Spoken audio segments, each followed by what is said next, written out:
उद्धाराचं काम पुरातत्व विभागाच्या मार्गदर्शनाखाली शासन निधीतून सुरू आहे। त्यात विठुरायाचा गाभारा, 16 खांब आणि दर्शन मंडप येथील संवर्धनाचं काम 15 मार्च पासून सुरू करण्यात आलं होतं। 2 जून पासून विठ्ठलाचं पददर्शन जे आहे ते सुरू केलं जाणार आहे, तसा निर्णय घेण्यात आलाय।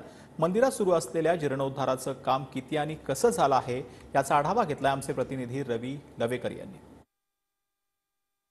विठ्ठल रुक्मिणी मंदिरातील जीर्णोद्धाराचं काम आता 90% जवळपास पूर्ण झालेलं आपल्याला पाहायला मिळत आहे। आपण जर बघितलं तर हा तो विठ्ठलाचा गाभारा आहे। त्या विठ्ठलाच्या गाभाऱ्याच्या बाहेर जर आपण संपूर्णपणे चांदीचं कवरण ह्या भिंतींना होतं, मात्र ते सगळं काढलेलं आपल्याला पाहायला मिळतं।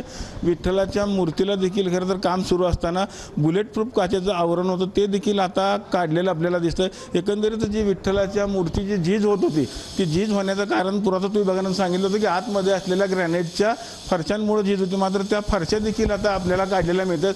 जवळपास ज्ञानेश्वर महाराज तुकारामांच्या काळातील मंदिराचा लूक आता जवळपास आपल्याला पाहायला इथं मिळत आहे। आपल्या सगळ्या TV9च्या प्रेक्षकांकरता खरं तर आपण हे दाखवण्याचा प्रयत्न करतो। हा होता विठ्ठलाचा गाभारा। खरं तर विठ्ठलाच्या गाभाऱ्याच्या बाहेर देखील आपण बघतो की 2-4 ज्या कमानी आहेत दगडाच्या, त्या कमान्यांना देखील चांदीचं पूर्ण आवरण होतं, ते देखील आता काढून काम पूर्ण झालेलं आपल्याला पाहायला मिळत आहे। त्यानंतर आपण ही जी बघतो ही 4 खांबी आहे।